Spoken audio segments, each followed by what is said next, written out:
Olá pessoal, tudo bem? Começa agora mais um X da Questão ao vivo pela TV Câmara São José do Rio Preto. E você pode participar com a gente enviando a sua mensagem, sua pergunta para o nosso WhatsApp, o número está aí na tela, é o 991637905. E temos também o telefone aqui da redação da TV Câmara, 3214-7766, e o nosso e-mail, que é o gama@riopreto.sp.leg.br.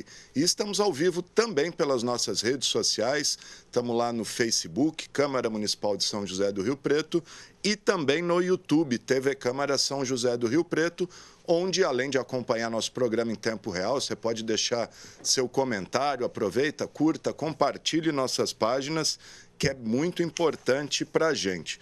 Bom, gente, olha só, no programa de hoje vamos falar de um dos principais e mais comuns problemas que atingem aí as pessoas, né, que são as lesões no joelho, sejam entorses, luxações e até o rompimento de ligamentos, né? O joelho, que é uma das articulações mais sensíveis a lesões. Mas sobre isso, para explicar tudo certinho para a gente, converso agora com o médico ortopedista, o Dr. Wilson Abu Rejaili, que há mais de uma década é também o responsável pelo departamento médico do Mirassol Futebol Clube. Mirassol que hoje se destaca aí no cenário nacional como um dos principais clubes do interior, né? Atingindo aí grande sucesso nos campeonatos. Doutor, obrigado por estar aqui com a gente, viu? Eu que agradeço, Alexandre. Muito obrigado. Bom, vamos começar, já que estamos falando de esporte, doutor, falar um pouquinho da carreira do senhor. Como é que o senhor foi parar no Mirassol? Bom, em 2007 eu comecei no Rio Preto. Em 2008 a gente ascendeu a Série A1 do Paulistão, né? Justamente com o Mirassol. A gente tinha conhecimento com os colegas de lá. E a partir de um determinado momento, o Rio Preto não fez uma campanha muito sólida no outro ano, a gente teve o descenso e houve o convite da diretoria, que é a mesma atual do Mirassol hoje. E eu fui continuar trabalhando com uma coisa que eu sempre fui apaixonado, que é esporte, né? Joguei basquete, como a gente estava conversando, e isso sempre me apaixonou bastante, tinha muito a ver com a minha área, especialização de joelho, e eu sou também da Sociedade Brasileira de Medicina do Esporte.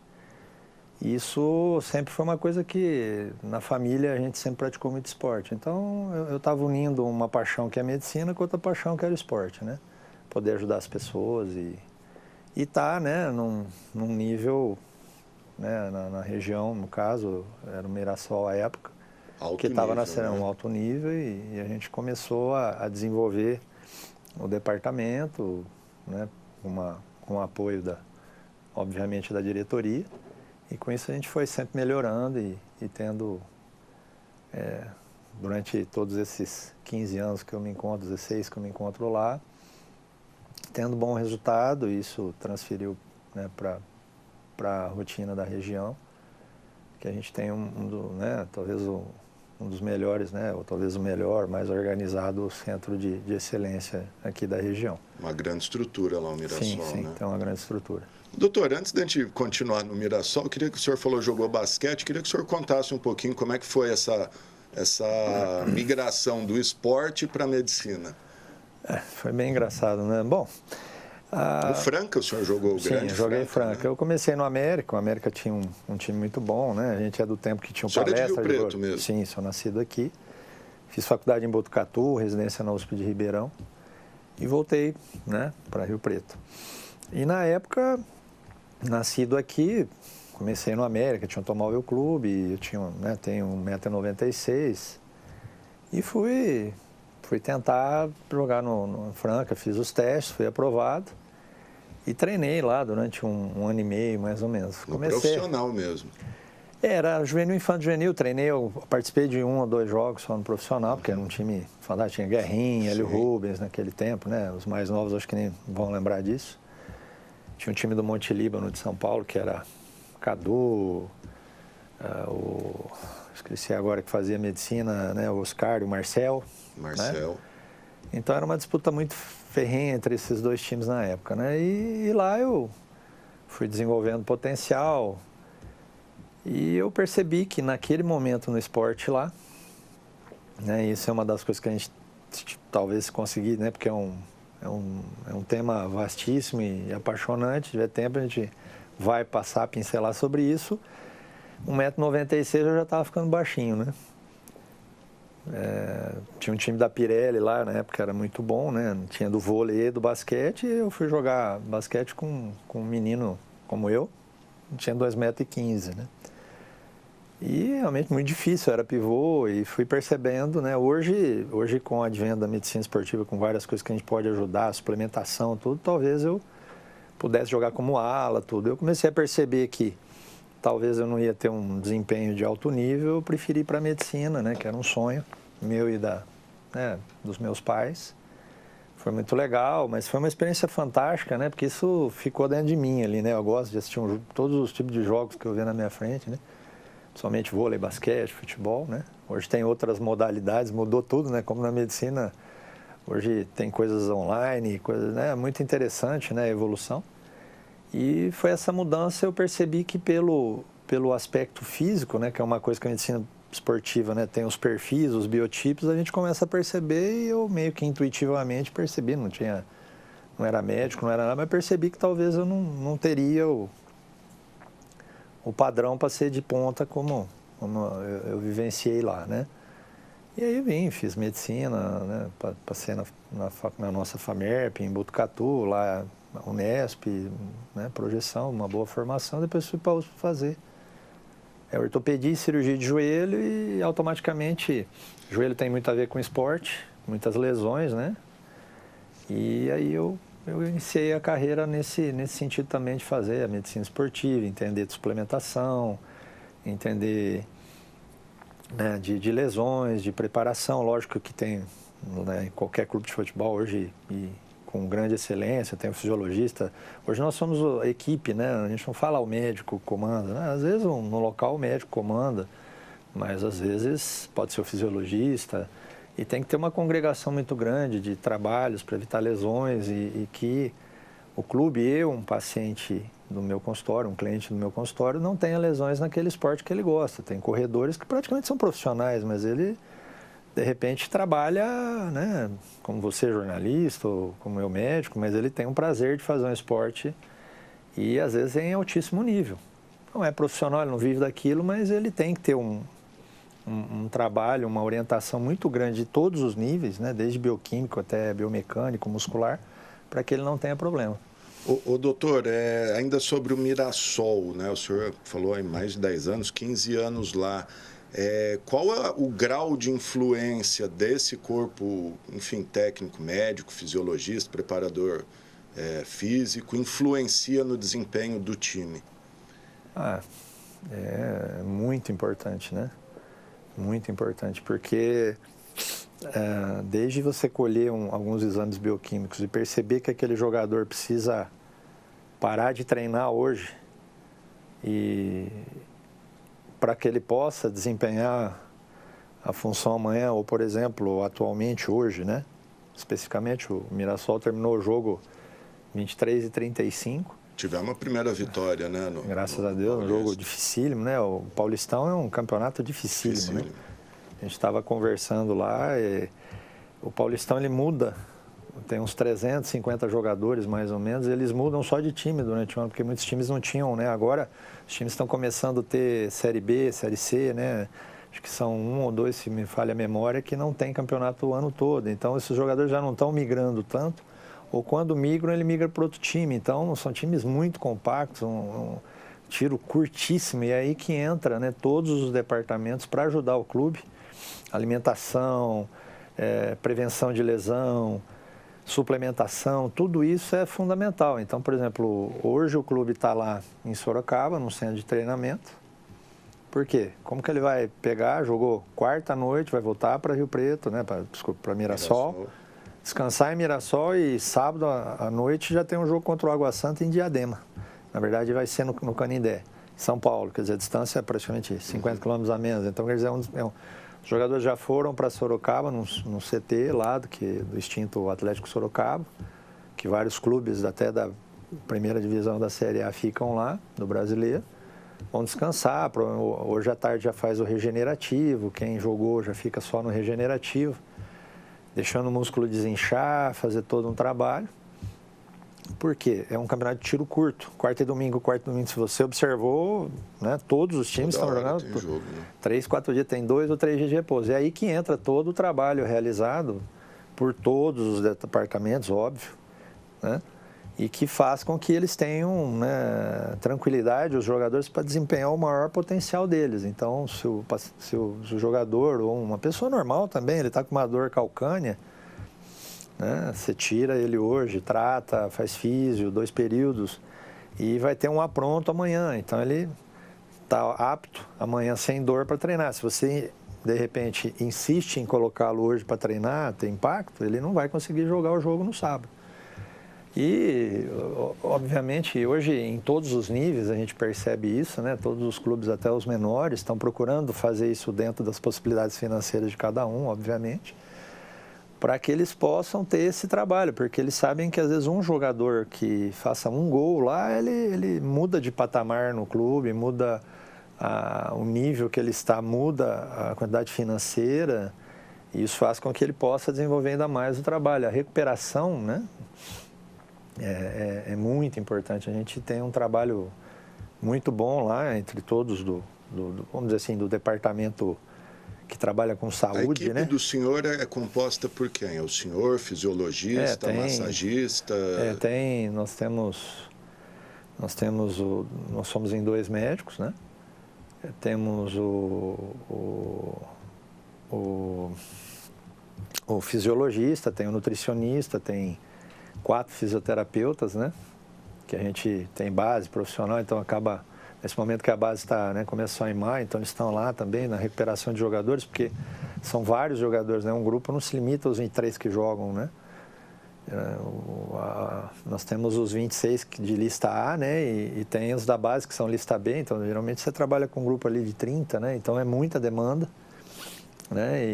E com isso tem os 2 preparadores físicos lá, tem 2 preparadores, assim, oficiais, vamos dizer assim, mas toda a base, tudo a gente se coordena ali para um ajudar o outro. Então hoje lá no clube tem um jogador, o outro já está indo viajar, que estava em recuperação de lesão, e tem um que está se recuperando de lesão, então ele já está lá com o preparador físico da base, né?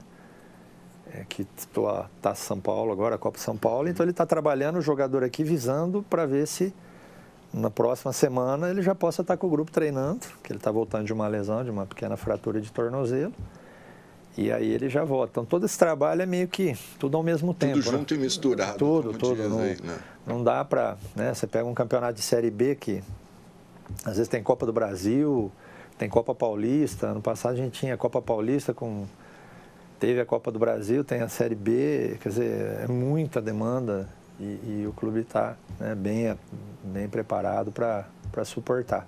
Muito bom, Mirassol representando bem nossa região aqui, né? Infelizmente os times de Rio Preto estão aí, enfim, agora o América tentando ressurgir aí com a nomeação do professor Samir Barcha como interventor e o Rio Preto lá naquela briga interna interminável.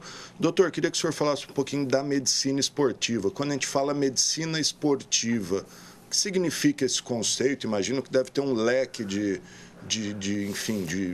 variantes aí, né? Vai desde trauma, como eu estava falando para você, tem fisiologia, tem prevenção de lesão, tem a parte cardiológica, tem a função de desempenho, né? Às vezes alguns suplementos que você suplementa, né? Acabei de fazer um curso de medicina funcional integrativa para ter mais esse conhecimento, para usar com os pacientes em geral, né? E isso, milissegundos que você consiga para um corredor, para um ciclista. Então, a medicina esportiva ficou um termo assim histórico, mas é tudo, né? Você não trabalha sozinho, né? Na minha clínica lá eu tenho 4 fisioterapeutas, a gente tem as pessoas que a gente pode, né, tem o fisiologista para indicar, tem todo um trabalho que a gente possa fazer, né? Então a medicina esportiva ela ficou no começo, né, meio que com traumatologia apenas, né? Se pensava mais nisso e agora é uma equipe multidisciplinar, né? Isso com nutricionistas, com várias... Né, evoluiu muito, né? Então, ficou medicina, talvez por história, mas todo esse trabalho junto, o nutricionista ajudando numa alimentação correta, a gente evita a lesão muscular para o cliente. Um exemplo, né? Ou se você dá determinados suplementos, você aumenta a atividade mitocondrial, né? A mitocôndria é responsável no nosso organismo, é uma organela que está dentro da célula pequenininha lá que você não enxerga, né? A olho nu, e ele aumenta teu potencial de evolução de tudo, né? Na verdade, de viver, né? Mas também na medicina esportiva, na fisiologia esportiva, Então, hoje você dá, isso não é doping, né? Bem aceito pelas comissões de doping, então você dá, por exemplo, o ácido alfa-lipoico, astaxantina, né? Um magnésio, pode parecer estranho, mas isso está, né? Tá saindo trabalhos científicos mostrando que isso vai trabalhar lá na célula, lá na organela da célula, a nossa menor unidade tecidual. E a mitocôndria estando bem trabalhada, vitamina D, tudo, você aumenta aquele milissegundo que você quer que o atleta ou a pessoa de rua, né, quer correr, corrida de rua, fica apaixonado naquilo, e você previne lesão desde impacto. Então eu tenho na clínica lá, acho que você já viu, o exame de corrida, né, para ver a maneira que corre, se tem desequilíbrio. E desde a parte bioquímica, que é muito importante, porque às vezes pode dar uma dor calcânea, pode ter uma lesão muscular lá na organela, né? Isso é um desenvolvimento aí dos últimos 20, 30 anos, né? E que você fica maravilhado, né? Você não termina o estudo, né? Você acha que você sabia, esqueceu, né? Hoje a gente sabe que a cada 2 anos existe 1.800 trabalhos científicos novos em todas as áreas, né? Vamos dizer assim, de saúde, né? Falo de medicina, mas de nutrição, tudo tem 1.800. Então, você faz determinados cursos para poder, né? Então, existe... Absorver um pouco. Absorver um pouco. Existe, né? O que a gente faz para se fazer cursos, e existem as meta-análises, né? Então, pegam vários trabalhos ao mesmo tempo e vê o que realmente funciona para uma pessoa ou não, né? Mas cada um, quando você faz esse trabalho, ele é individual. Então, faz a espirometria, faz a ergospirometria, e com isso você vai vendo o potencial de volume de oxigênio que a pessoa está desempenhando para ter lá no músculo um desenvolvimento, uma explosão maior ou uma resistência, se é uma corrida de longa distância. Isso tudo vale para quem está iniciando? Sim, a pessoa que fala, eu não faço nada, quero começar a correr. Principalmente essa pessoa, né, tem que fazer essa avaliação. Desde começar a fazer uma avaliação cardiológica para ver se... mas eu sou jovem, não tenho nada. Mas no futebol, durante todos esses anos, eu vi muitos eletrocardiogramas, muitos ecos, né, com os colegas cardiologistas que me davam suporte, mostrando leves arritmias, que a pessoa era sintomática. Então é importante você saber se tem ou não, né, para não acontecer. O evento morte súbita, ele é muito baixo, é 0,03%. Quer dizer, agora que você pensa em porcentagem, fala, nossa, é pequeno, né, mas... que acontece para aquele pai, para aquela mãe, para aquela pessoa ter uma parada cardíaca. Tivemos aquele caso emblemático do São Caetano, eu acho. Serginho, não lembro. Sim. Serginho, né? Serginho. Então, do nada caiu no campo. Então, isso, para você assinar um contrato de qualquer jogador em qualquer série, passa por toda essa tem que fazer toda essa avaliação, e aí tem uma assinatura, né, de um médico. A gente assina junto com o presidente do clube para o jogador poder jogar. Então, tal a importância, não do médico, da saúde do atleta. E aí, se a gente transportar isso para uma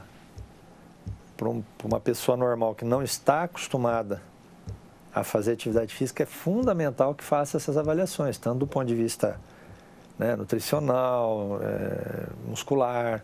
Então, às vezes, o cara está lá 20 quilos acima, ele vai querer começar a correr, tem que ter cuidado, tem que ver como é que está o coração, fazer uma avaliação biomecânica, porque senão o joelho pode sentir, o tornozelo, não está tão preparado para ter lesão muscular se for com muita sede ao pote. Então, o profissional lá de educação, né, os educadores físicos hoje, com uma evolução fantástica, né, a gente vê muita gente boa fazendo um trabalho gradual, né?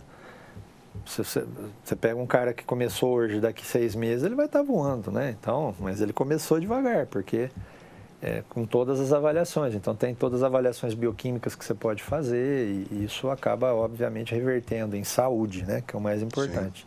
Não adianta só ir lá correr se tem um monte de lesão dali 2 meses, né? Então, qual foi a vantagem para o nosso cliente, para aquela pessoa que quer fazer? Então, tem aqueles atletas de começo de ano, né? Aparece muito no consultório, nós estamos em janeiro, quero final de ano, vai virar o ano, eu quero perder peso. Fantástico, está se cuidando, né? Está fazendo. Então, faça a sua avaliação, né? Para quem esteja assistindo, faça a sua avaliação bem feita com todos os profissionais, para que a gente possa protegê-los, né? Esse é o objetivo. Ô, doutor, eu falei na abertura, o joelho é uma das articulações mais sensíveis do corpo. É isso mesmo? E quais são as principais lesões e causas dessas lesões? Bom, o joelho no membro inferior, ele praticamente é o que tem mais lesão e o que mais incapacita os profissionais, tanto os profissionais de esporte quanto qualquer pessoa normal. Então, os eventos mais comuns começa desde tendinites patelares, dores na parte anterior do joelho, que isso, a princípio, não é cirúrgico sempre, né? A maioria, graças a Deus, não é cirúrgico. E parte para as entorses, lesões de ligamentos de vários tipos, lesões meniscais, e que às vezes demanda tratamentos e depende do nível de giro, né, de rotação que o esporte tenha, precisa operar o joelho, às vezes não, às vezes só o fortalecimento resolve. E como ela é a articulação central do membro inferior, ela acaba sendo a articulação mais lesionada, sem sombra de dúvidas, né? A lesão maior, se você analisar, a lesão muscular é a mais frequente.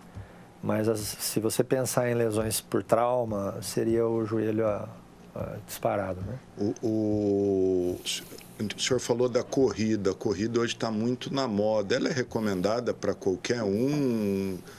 Pessoa que está acima do peso, quer perder peso, já é recomendado começar na corrida? Ou talvez algo mais leve para perder um pouco ali, enfim, para não sobrecarregar tanto o joelho? Você tem que fazer uma simbiose das coisas, né? Então, entra vários processos bioquímicos, gliconeogênese, metabolismo oxidativo, não oxidativo, tem muita coisa que envolve, é muito pouco tempo para a gente comentar isso, né? Então, hoje já, né, nessa pós-graduação que eu realizei recentemente, casualmente, né, terminei agora esse fim de ano, a musculação também faz perder peso, por exemplo. E às vezes muito mais que o trabalho aeróbico. Aí o pessoal vai brigar comigo, mas como trabalho aeróbico? Não, estou dizendo. Então você faz a simbiose das duas coisas. Por isso que a gente precisa dos profissionais para... Como eu disse para você, cada um tem uma digital. Então a gente faz uma avaliação completa e às vezes um cliente que chega com 30, 40 quilos de sobrepeso, você tem que tomar muito cuidado, porque quando você muda de uma caminhada para um traumatismo de corrida, você aumenta em 8 vezes a carga. É muita coisa. Então, o joelho, nesse caso, vamos partir desse princípio, desse pressuposto, ele pode sofrer muito se você não fez um trabalho muscular. Então, a pessoa não pode eu pegar você que está, né, com o seu peso ideal, e um que está com 20, 30 quilos, você não pode ir com sede ao pote naquele momento. Você tem que fazer um trabalho escalonado, que hoje, né, as pós-graduações para educadores físicos, nutricionistas, hoje todo mundo, né, tem acesso muito fácil às informações, isso é ótimo, né? Porque ajuda, todo mundo fala uma língua boa, né? Então a gente vai começando a trabalhar. Então, esse paciente tem que ser bem avaliado, você fazer trabalhos escalonados de aumento de carga de exercício até que ele possa correr, se é o desejo dele. Porque existe também as questões de biotipo, né? Por exemplo, eu vou ser um corredor de fundo com 1,96 m desse tamanho? Difícil. Se você olhar o queniano e eu, né? Por isso que os quenianos ganham tudo, né? Mas aí a hora que você vai ver os 100 metros, você tem um perfil diferente, de explosão. Né? Então tem que ver. Hoje, para você ter ideia, em grandes esportes, se faz até biópsia muscular para ver qual é o nível de fibras musculares X, Y, Z, para ver qual é o esporte, né, que aquela pessoa possa desempenhar em excelência, né, em termos de alto nível. Mas também dá para ser feito. É que a gente, com um paciente comum como nós, a gente não vai chegar a fazer uma biópsia muscular, né, mas até daria para fazer. Você vai observando, né, com o educador físico, com o fisioterapeuta, com os fortalecimentos, você vai fazendo. Tem que ser um trabalho de médio e longo prazo, né? E hoje, suplementos que ajudam a diminuir fadiga muscular, tudo isso você pode ir trabalhando, né? Você faz uma avaliação bioquímica para não ficar tão caro, né? Hoje, para você ter ideia, é uma coisa fantástica, né? Hoje na urina você vê metabólicos que você pode trabalhar com suplementos, é melhor do que o exame de sangue, só que ainda não é acessível a todo mundo, é um exame caro, o convênio não vai cobrir, porque muita gente, né? Nós estamos no interior, às vezes a condição financeira é um pouco menor para a pessoa poder fazer de ponta, então tem os exames de sangue que vão dando pistas, né? Como se a gente fosse um detetive para procurar quais são as carências da pessoa e fazer as suplementações e aí conversar com o educador físico deles, olha, tem uma tendinite patelar, vamos ter um cuidado com o impacto X, Y, Z, e ele trabalha lá também, faz trabalho de alongamento, fortalecimento e com isso a pessoa vai conseguindo desenvolver e fazendo as duas coisas, né? Mas hoje tem trabalhos mostrando que a musculação às vezes perde muito mais peso por reações bioquímicas e químicas lá do que às vezes um exercício aeróbico. Pode parecer estranho, mas obviamente a conjunção dos dois trabalhos, aeróbico e anaeróbico, vai ajudar mais. Legal. Qual é o esporte que mais causa, é o futebol que mais dá problema no joelho, ou a corrida, basquete, enfim, qual que é o... Na experiência do nosso... O que mais procura o senhor? É o futebol, né? É o futebol, né? Mas eu tenho visto muitas outras, né? Porque, na verdade, quando eu comecei há 15 anos atrás, né, 16 anos atrás no futebol, a velocidade do futebol era uma. E hoje é outra. Hoje eu pego muitas crianças no consultório já com dor no joelho, porque o sonho daquela criança é ser o Neymar. Né? Nossa, a referência deles hoje atual, né, de jogador. Nossa foi Ronaldinho, Romário, sei lá, a minha foi... Pelé, né? Não, eu sou um pouquinho mais, né? Mas foi, né? Sim. Pelé, tal, tudo. De todos nós. Então eles têm essa referência e é muito importante que os pais entendam isso. Tem muita criança hoje com lesão de overuse. Calcânio doendo, joelho doendo. Por quê? Porque a criança faz o treino hoje as escolas... Né, tem muito ex-jogador de futebol trabalhando de uma maneira fantástica, né? Tem toda a equipe junto. E isso faz com que diminua lesões. Uma criança não pode jogar futebol todo dia. E aí você fala isso, a criança desespera, né? Vai lá no médico, com cardio médico 96, e fala assim, ó, você não pode jogar futebol todo dia. E eu brinco com eles, falo, olha, lá no clube os jogadores treinam, né? Tem o sub-11, sub-13, tem várias, né? Para desenvolver o esporte na vida das pessoas, evitar tendências para outras coisas que a gente sabe que não é tão legal, e é fantástico isso. Só que a gente tem que tomar cuidado que ali tem uma criança, ali tem um adulto, que não vai ser profissional. Eu vi no futebol, né, um afunilamento. Quantos meninos em todos esses anos, né, eu falo meninos que minhas filhas, uma é adolescente, outra é um pouco mais velha, mas são jovens, quantos eu não vi? Eu mesmo, eu parei, eu percebi que eu talvez não tivesse aquele potencial, então muitos param para estudar, outros porque o futebol é muito bonito. Para quem se dá bem. Ali no, né, A1, A2, A3 já começa a cair salário, né? E é curta a carreira em alto nível. Hoje o futebol, a velocidade é imensa, né? Hoje, esquema tático, né? Ele fala assim, o Pelé não jogaria hoje. Jogaria, porque ele era fisicamente preparado, ele foi um dos primeiros, né? Quando ele foi para o Cosmos, né, a própria Copa de 70, você pega ele em 66, você pega ele em 70, parece que ele incorporou, forte, porque né? Como ele era um craque inigualável, qual que era o jeito de parar ele? Porrada, né? Porrada, então ele percebeu que ele tinha que ter musculatura para segurar. Então os jogadores de antigamente que o pessoal fala, esse aqui não jogava hoje por causa da correria. Não, jogaria, porque ele ia ser trabalhado por essa gama de profissionais, né? Então, o futebol, além da velocidade que aumentou, e em todos os esportes, obviamente, o futebol tem uma coisa ruim que é o infight, é o confronto, né? De todos os esportes, você pega futebol americano, né? Você vê quantos que lesam lá. Hoje, no futebol americano, tem estudos por causa de demência, graves, de impacto na cabeça, lesões gravíssimas de joelho lá, porque o esporte, ele é assim, o cara que entra para fazer, ele sabe. Sabe que é isso. Né? Então, você pega o futebol, tem muito contato. Às vezes, um dia de chuva, não é que o jogador foi na maldade, às vezes escorregou, o chão está molhado. Há 2 semanas atrás, eu fui fazer um jogo da Ponte Preta, choveu o jogo inteiro. Campo pesado, riscos de traumas. Então, como tem muito contato, acaba sendo o esporte que me traz mais gente no consultório. Mas tem tido também Os excessos, às vezes, de treinamentos de alguns esportes, por exemplo, o crossfit, que eu não tenho nada contra, mas é muito agachamento, o joelho às vezes sente, exige muito. Então, é nesse trabalho que a gente sempre está batendo um papo com os educadores físicos, né? Eu tenho uma relação boa com eles, né? Graças a Deus a gente troca uma ideia boa, né? Apesar dos meus 55, né? Eu gostei muito de esporte, então eu falo a língua deles, procuro ajudar, recebo muito feedback deles também, aprendo com eles, né? A gente não pode achar que sabe tudo, né? E esses esportes de muito no dia a dia, eles acabam, mas no meu consultório, a esmagadora maioria é futebol. Principalmente os atletas de fim de semana. E hoje você vê, né? O que tem acontecido muito, né? É muito engraçado, porque você vai tendo a mudança de esportes, né? Isso reflete no consultório particular. Então, hoje tem muita gente vindo com lesão em beach tênis, em vôlei. Então vai fechar todas as arenas? Não, lógico que não. Nós vamos preparar as pessoas. Então, aí eu vejo muita mulher que lesa joelho, por quê?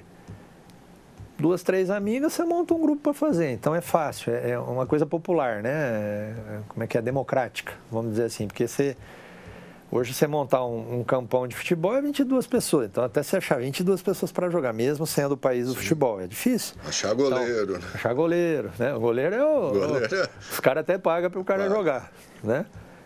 Então assim, society, duro, aumentou o nível de lesão.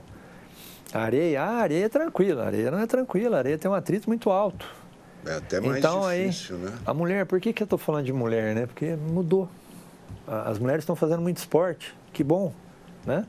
Você não falava de lesão em mulher há 20 anos atrás, quando eu comecei, 26 anos atrás em Rio Preto. Hoje, uma porcentagem, eu opero muitas mulheres. Por quê? Ela estava lá, home office, não sei o que, tem as amigas do trabalho e tal, 4 vão jogar. Do nada jogar, vai lá, chega, sem o preparo, né? Por quê? Emocional, cansado, trabalho, vida agitada, todo mundo tem. Vai lá fazer um esporte, todo mundo fala que é bom, e é bom, mas não foi... Às vezes, no máximo, fez uma área cardiológica. Não foi ver como é que estava a musculatura, não foi ver o fortalecimento, como é que está a suplementação e tal. Chega lá e vai num terreno que prende. Tem aparecido muita gente com lesões ali. E não é culpa de quem montou a arena, não é culpa de quem orienta. Precisamos, né? Isso, por exemplo, que hoje eu estou fazendo hoje, que às vezes você vai trazer outros profissionais, é muito importante, as pessoas vão ficando atentas, né? Então, não precisa ser uma coisa de altíssimo nível, né? Mas um trabalho que você possa fazer, às vezes, em consultório, você protege muita gente de lesão. Por que a mulher tem chance maior do que o homem de ter uma lesão ligamentar, você sabe? Não sei. Pelo aspecto anatômico. E como é que a gente sabia isso? Porque lá na Alemanha e nos Estados Unidos, se você vai se rememorar, Campeonato Mundial e Olimpíadas, elas são top, né? Sim. Alemanha, Estados Unidos, hoje já tem outros países, né? Lá tinha um trabalho científico mostrando que a mulher lesava mais que o homem. Aí foram estudar por quê. A mulher, na parte anatômica, ela tem a bacia, né, de diâmetro maior e os joelhos para dentro, chama valgo. Então, a mulher, por essa característica anatômica, ela é mais instável, junto um pouco que os ligamentos das mulheres são mais elásticos. Então, ela tem uma chance maior de ter lesão ligamentar do joelho. Olha que interessante, você vê. Isso no Brasil, futebol feminino, um monte de arena, aquela coisa, o pessoal fazendo esporte, espetacular isso, que bom. Então faça a sua avaliação antes, vai fortalecer a coxa, vai se preparar na parte muscular, bioquímica, tudo para quê? Prevenção de lesão, isso sempre vai ser melhor, obviamente vai ser melhor. Por quê? Porque cada um, como eu te disse, é digital, né? Cada pessoa é única, então... Lógico que a gente tem um equilíbrio, então os trabalhos elas pegam populacionalmente para a gente, médico, fisioterapeuta, todo mundo trabalhar para ajudar o cliente, mas nós precisamos, cada um, às vezes uma pessoa tem um pouquinho de resistência à insulina. Você muda um pouco a alimentação, ela emagrece, evita a lesão de joelho, ganha saúde, não tem diabetes, então tudo isso está interrelacionado. E hoje já está se mostrando que o próprio diabetes, a resistência não precisa ser muito alta, ela pode levar a artrose de joelho lá na frente. Então, às vezes, corrigir o diabetes Hoje já estão vendo ligações em produtos bioquímicos que pode levar a uma artrose de joelho. Olha que interessante. Coisas que há 20 anos a gente não falava. Então, essa avaliação se faz muito, mas muito importante, tá? Porque eu prefiro não operar o cliente. E, apesar disso, eu tenho mais de 20 mil cirurgias de joelho realizadas. 20 mil? 20 mil. Nós estamos numa região de 1,5 milhão de pacientes. Em 26 anos, né? Trabalhei no SUS, no convênio. Então, né, e Rio Preto foi muito grata a mim, né? Eu agradeço São José do Rio Preto, né? Sou nascido aqui. E o boca a boca sempre me ajudou, né? Eu estou aprendendo a mexer com as mídias sociais. As redes sociais. Né? Mas um trabalho bem feito você vai tendo. Mas eu não quero ficar operando todo mundo, Sim. né? Quero procurar, né? Até pelo conhecimento que eu fui desenvolvendo durante todos esses anos, até para mim, né? Em um ano, comentei com você uma vez, eu perdi 25 quilos. O senhor já teve problema no joelho ou não? Eu tenho, do tempo do basquete que a gente fazia... põe o porquinho, você lembra, né? Do porquinho de areia, né? Uhum. Os mais velhos, talvez que estejam vendo, vai ver. O pessoal novo vai falar, que é isso, né? Porquinho era a lona do pneu, né? Antigamente existia a lona no pneu, você colocava areia para você poder fazer esporte. Então, lá em Franca, o estádio é para baixo, o Pedrocão. Então, a gente fazia, sempre na segunda-feira, um circuito, né? Que era uma explosão de trabalho para estar sempre muito bem fisicamente.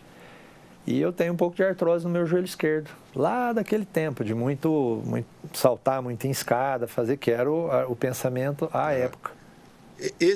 Sobre isso, doutor, aproveitando que está muito na moda, o senhor ainda falou do crossfit, essa questão de agachamento em excessivo, aquele de ficar pulando com as duas pernas em arquibancada, como o senhor disse, isso é recomendado para as pessoas ou só para, enfim, ou nem para atleta de alto nível?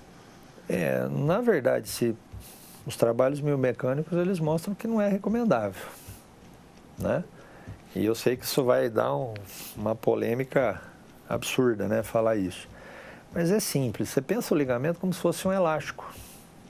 Se você pegar um elástico e ficar forçando ele o dia todo, várias vezes ao dia, uma hora e meia, 2 horas, ele perde o tensionamento tênsio.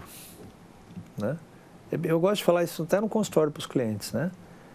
Então, o agachamento é o que mais fortalece rapidamente. Porém, por quê? Porque são 3 cargas, né? A hora que você põe um peso no corpo, você tem o peso do seu corpo, quando você agacha, a força da gravidade e o peso do aparelho que você realiza. Então, um hack numa academia e um leg press. Eu prefiro o leg press, eu como promovedor de saúde. Por quê? Porque eu não sei, a pessoa empolga, quanto que ela vai agachar? Então, você imagina você agachar, sei lá, numa aula de crossfit N vezes. Então, eu tenho pego folgas de joelho muito.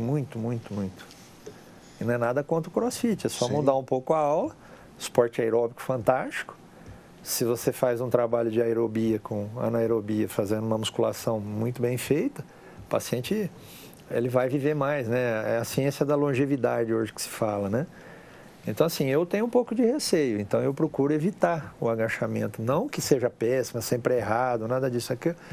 Às vezes é um paciente de uma cidade pequenininha que eu atendo, eu não sei nem os aparelhos que ele vai ter lá. Então, eu peço para o profissional educador, fiz alguns milímetros, a gente troca ideia, isso é muito legal.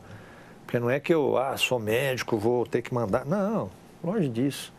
É trocar ideia para o bem daquela pessoa, né? Aquela pessoa, aquele digital que eu te falei, aquela pessoa. Então, o agachamento excessivo, hoje está provado que é um problema muito sério. Mulheres têm, 50% delas, a patela, que você perguntou de várias lesões, 50% delas ela lateraliza, devido ao valgo. E mulher ainda gosta muito, porque os personal, enfim, falam que pro bumbum, né? Endurece o bumbum. E veja... E hoje, né, assim, eu vejo que a evolução, isso é importantíssimo, né, a evolução das academias, você lembrar do meu tempo, você é mais jovem, acho que um pouco que eu, a gente não tinha muita opção. E hoje os profissionais têm. E tendo paciência e trabalho, a gente consegue trabalhar, né? Então, hoje você tem aparelhos para bumbum, que não precisa agachar totalmente.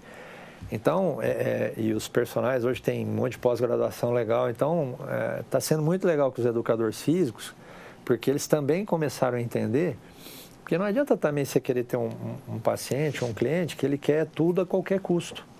Porque você vai ter ele pouco tempo, ele vai lesar. E hoje os educadores físicos estão percebendo isso, porque não adianta, você vai falar, olha, faz assim, quer fazer assado, aí vai ter lesão, quem que foi o responsável? A imagem fica ruim do educador. Então, o pessoal hoje está muito mais, do que 26 anos que eu cheguei em Rio Preto, o pessoal está muito mais acessível, eu também sou uma pessoa acessível, e muitos colegas médicos também são, que a gente vai trocando ideia, porque o conhecimento é vastíssimo. Eu falei para você, 1.800 trabalhos, como é que você domina isso?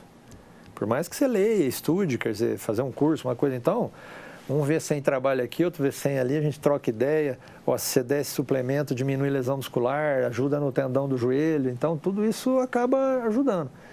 Então, assim, eu particularmente tenho muito medo de agachamento, oriento meus clientes, converso com os profissionais de saúde que eu tenho, né, contato, que sempre deixo à vontade o WhatsApp, tudo para... que é uma ferramenta fantástica hoje, né? Então a gente consegue dar uma resolutiva rápida e ajuda as pessoas. O senhor falou de equipamento, de aparelho, de academia. Um que está muito na moda hoje é aquele que simula escada. Você fica ali, enfim, subindo uma escada infinita. Sei que ele queima muita caloria, enfim, gasta muita energia. Mas para o joelho, é um aparelho recomendado? Depende se o paciente tem uma lesão ou não. Se ele tiver uma condropatia patelar, por exemplo, que se tiver instabilidade, a patela, que ela é como se fosse um barco, né? Vou mostrar aqui para a câmera. E o fêmur tem uma estrutura, uma depressão chamada tróclea. Então, existe um movimento harmônico. São mais de 25 vetores, Alexandre, que atuam ali na fêmur ou patelar. É um absurdo, né? É muito complexo. E a gente tenta facilitar para poder ter uma linguagem. Então, se você sobe muita escada, mas você tem um processo antes, provavelmente essa pessoa vai ter problema. Então, ela deveria talvez não fazer esse aparelho e fazer um aparelho com menos angulação, né? Não chegar a uma angulação acima de 70, 80 graus. E às vezes subir a escada pode fazer a pessoa ter. Então, é aquele trabalho que eu estou dizendo para você, individualizado. Chegou com 20, 30 quilos, você põe mais 5, 6 quilos por peso. Vira uma enormidade, você põe, né? O senhor falou do fortalecimento para quem está iniciando, na questão das mulheres, principalmente nunca fez nada e quer jogar o beach tennis. Estão me perguntando aqui, quanto tempo de um fortalecimento mínimo para poder fazer um esporte com segurança, uma coisa mais prática? Doutor, tem uma fórmula assim? Assim, é difícil falar porque, como eu lhe disse, é uma coisa individual. Mas vamos pensar no genérico, né? Senso comum. Eu acho que seria uns 40, 50 dias a pessoa fortalecer legal, ela consegue bem. Imaginando que não está muito fora de peso, vamos ter uma pessoa normal, está lá 4, 5 quilos a mais, ou até não está. Fazer um trabalho legal de preparação. Por que o jogador faz a pré-temporada? Então, você pega os times de futebol grande, né? Como eu sempre tive num time, que é o Mirassol, que a gente sempre tinha preocupação, porque o aporte menor... Hoje, Mirassol, hoje sim, mas antigamente a gente estava lutando para... Mas mesmo assim, você vê, ontem estávamos até 30 minutos, 30 e poucos minutos do segundo tempo, ficando perto da zona de rebaixamento, com todo o trabalho. É um campeonato dificílimo, né? Então, o momento de ganhar de time grande é agora. Mas por quê? Porque eles estão em pré-temporada. Mas por que eles fazem pré-temporada? Porque depois, quarta e domingo, o cara não consegue fazer. Até o fim do ano, né? Então, você vê, em uns 20, 30 dias, eles dão uma reserva, vamos dizer assim, muscular, preparação de alongamento, um monte de situações, para que o jogador desempenhe 8, 9 meses de trabalho, né, até dezembro. Então, nós começamos aqui em janeiro, vamos lá, 11 meses, 10 meses.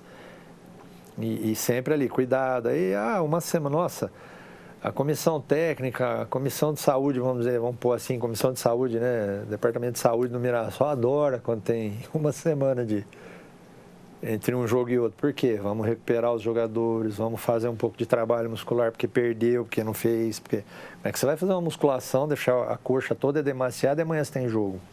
Já edemacia jogando, né? Incha, né? Vamos dizer assim. Então, Eu sempre peço para os meus clientes, após uma lesão ou alguém que chega, ó, faz 45, 60 dias de um bom trabalho, e aí você vai para o esporte aeróbico. Nesse meio tempo você já fez um pouco de aerobia lá na academia ou, né, com um educador físico, e aí você começa, você vai diminuir o risco, por exemplo, de ter uma lesão muscular. Eu falo isso, eu sou o mais novo de casa, né? E um dia meu irmão, a gente almoçando, né? Ô, vovô, começar a jogar. Falei, ó, você está um pouco fora de peso. Como eu te falei que a gente sempre fez esporte em casa, né? Sempre fomos estimulados, assim, né? O mais velho falando pro mais novo e tal.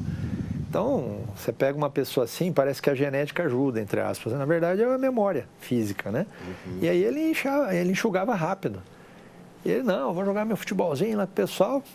Falei, ó, cuidado, ligamento. Parece que eu tava dinheiro. Não deu outra, tive que operar o ligamento. Por quê? E ele ligou, que boca, hein, meu? Tá torcendo contra. Falei, o que aconteceu? Torci o joelho. Né?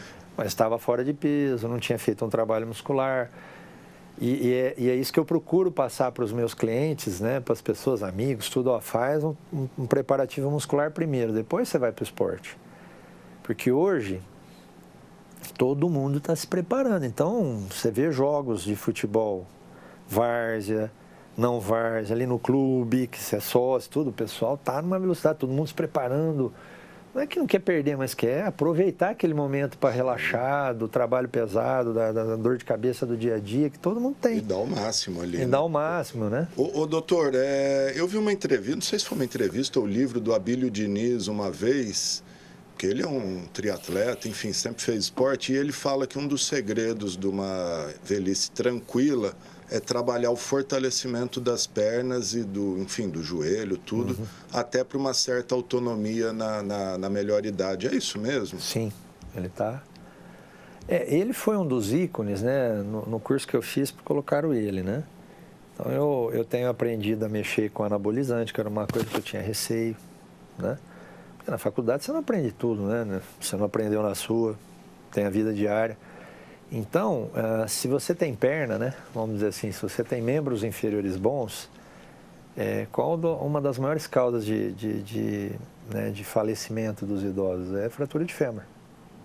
Que aí é difícil. É altíssima, né? Mesmo operando, é altíssima a porcentagem de idosos que falecem. Chega quase a 40% dos trabalhos científicos pós-cirurgia, tudo dando correto.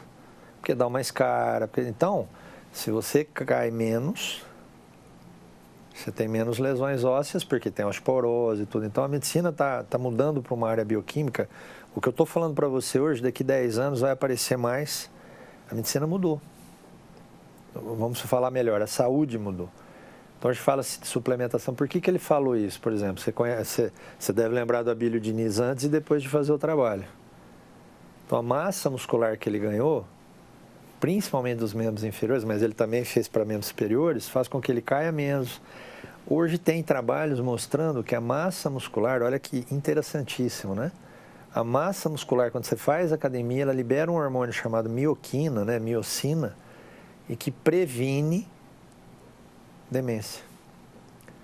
E por que a gente tem que se preocupar com isso? As melhoras de saúde do mundo todo fizeram com que as pessoas estão vivendo mais. Antigamente, 60 anos era caduco, né? Velhinho, né? Velhinho. Hoje, 60 anos dá até raiva, né? Fala assim, mas ele pegou o cartão de velhinho ali, você olha, o velhinho está melhor que você. Ele não é velhinho. Por quê? Porque as condições de saúde, isso vai melhorar muito mais. Então, as pessoas estão tendo doença, artrose de joelho, demência, um monte de coisa que antigamente não tinha. Então, a Abílio Diniz está totalmente correto, eles enfatizaram muito nesses cursos que eu tenho feito, eu já imaginava, já tinha lido algo sobre. Então, a massa muscular, hoje, os meus idosos falam, doutor, quero ir para academia, tem problema? Absolutamente. Não tem idade. Não tem idade. Nunca fiz nada, tenho 60 anos, pode fazer com cuidado, bem orientado, cuidado com agachamento para articulação, cuidado com os níveis de angulação, começa mais suave, vai aumentando a carga, o organismo vai responder, a massa muscular responde, né? Tem as suplementações que podem ser feitas, de N tipos, aí você vai colher exames de sangue dele. Hoje tem as coisas muito sérias nessa área de que para um esporte de competição, eu não posso falar para um jogador do Mirassol usar porque é ganho. Aí tem o doping, então não é. Mas para um cliente normal, usando com correição muito correta, com os estudos hoje saindo, você pode usar anabolizantes, você pode usar testosterona. E os trabalhos estão mostrando que isso está deixando as pessoas viverem mais, sobrecarrega menos o coração, por um monte de processos. E eu estou apaixonado com isso que eu aprendi. Estou apaixonado com isso que eu aprendi. Então, hoje, para você ter ideia, vitamina B12 está sendo usado para tratar depressão e ansiedade. Fizeram trabalhos observacionais, né? E hoje já tem meta-análises mostrando, porque a meta-análise é o top, é o que o médico pode usar até como uma defesa futura. Se alguém falar, olha, você deu B12 lá para minha filha e ela era ansiosa e teve um problema. Então, você vê, níveis de vitamina B começou-se a se mostrar lá da mitocôndria, da coisa, né? E que até para uma situação dessa ela melhora. Então, você imagina um idoso que você tira ele de ficar parado e começa a fazer um pilates, por exemplo, que é um esporte fantástico. Estúdio, por exemplo. Fantástico. A musculação tem que ser... também vai dar mais potência para aquele músculo, né? Desculpa, não é bem potência, o ganho mais rápido. Então, vai liberar mioquina. Quando se falava isso, que isso vai fazer com que a pessoa tenha menos demência, tenha menos quedas. Então, hoje é altamente importante que os idosos, né? E hoje nós aumentou o nível de média de expectativa de vida no Brasil, que eles façam um tipo de trabalho muscular. Eu perguntei se tem uma idade limite para, enfim, o senhor já disse que não, mas tem uma idade mínima, porque hoje a gente tem visto, enfim, 11, 12 anos aí já puxando ferro, isso, com bração na academia. Até uns 13 anos a gente procura segurar, porque eles estão com a cartilagem de crescimento aberta. É muito controverso esse assunto. Então, na minha visão, que eu tenho procurado ler bastante a respeito disso, porque as crianças vêm, né, por esporte, tudo. Eu tenho pedido para fazer mais o estúdio Pilates, para não sobrecarregar, porque eles estão na época do estirão de crescimento. E alguns trabalhos são conflitantes com outros, dizendo que pode diminuir um pouco a altura. Ainda não tem. Falar, fica baixinho, não vai crescer. Pode alterar, ainda os trabalhos estão mostrando com isso, mas eu acho que isso vai cair por terra. Mas a gente procura... Acho que o bem da gente é o bem dos outros, né? Então, eu acho que, de repente, faça o Pilates, tem muito exercício de resistência, de força que dá para fazer e não prejudica, não é uma potência tão alta. E você vai preparando seu filho, depois dos 13 anos já dá, dependendo do perfil biotípico dele, né? Você consegue levar para a musculação sem aquela preocupação de estar prejudicando aquele cliente. Legal, gente. Estou caminhando para o fim aqui, esse bate-papo com o Dr. Wilson Abu Rejaile, que é Rejaile ou Rejaile? Rejaile. Rejaile, que é ortopedista, traumatologista, especialista em cirurgia de joelho e em medicina esportiva, como você acompanhou aí. Doutor, quero te agradecer. Se quiser falar mais alguma coisa, deixar mais algum recado, fica à vontade, pode falar o que o senhor quiser aí. O que eu acho que as pessoas têm que praticar um esporte. Aqueles que ele se adaptar melhor. Olha, meus pacientes chegam, como é que eu fortaleço o joelho? O jeito que você quiser. Quer ir na hidro? Vai na hidro. A hidro, a água tira 80% do peso, vai demorar mais tempo. O Pilates é meio termo. A musculação é mais rápida, pega um bom profissional para não ter lesão. Né? Então, pratique esporte.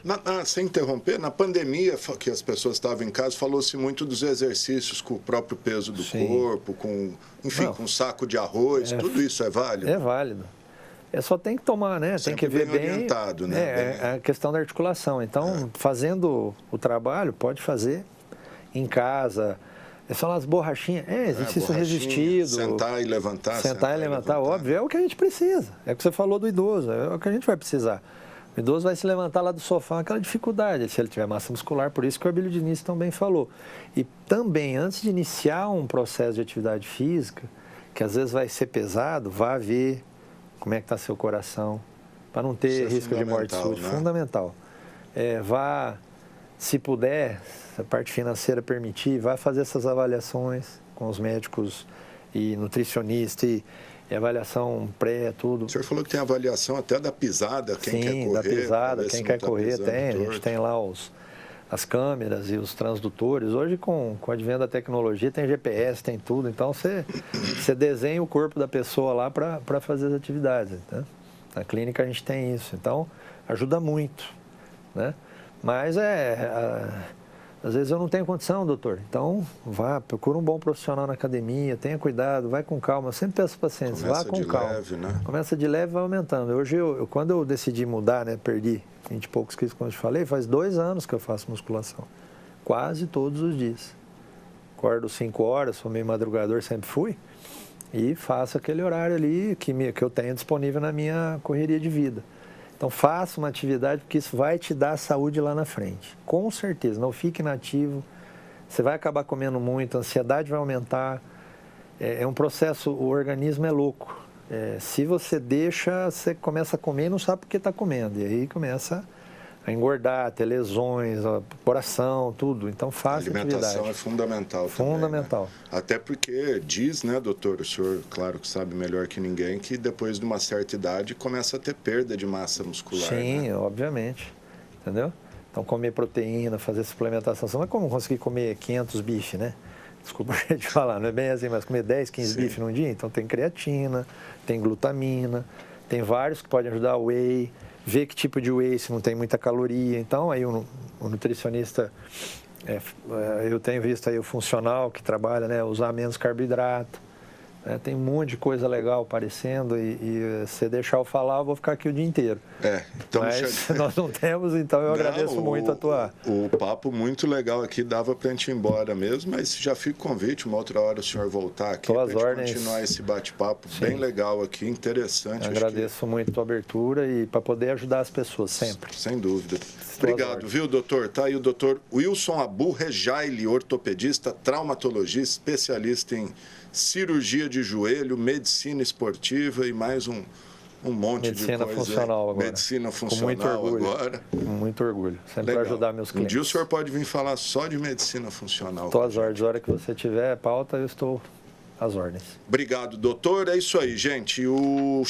Essa edição do X da Questão fica por aqui.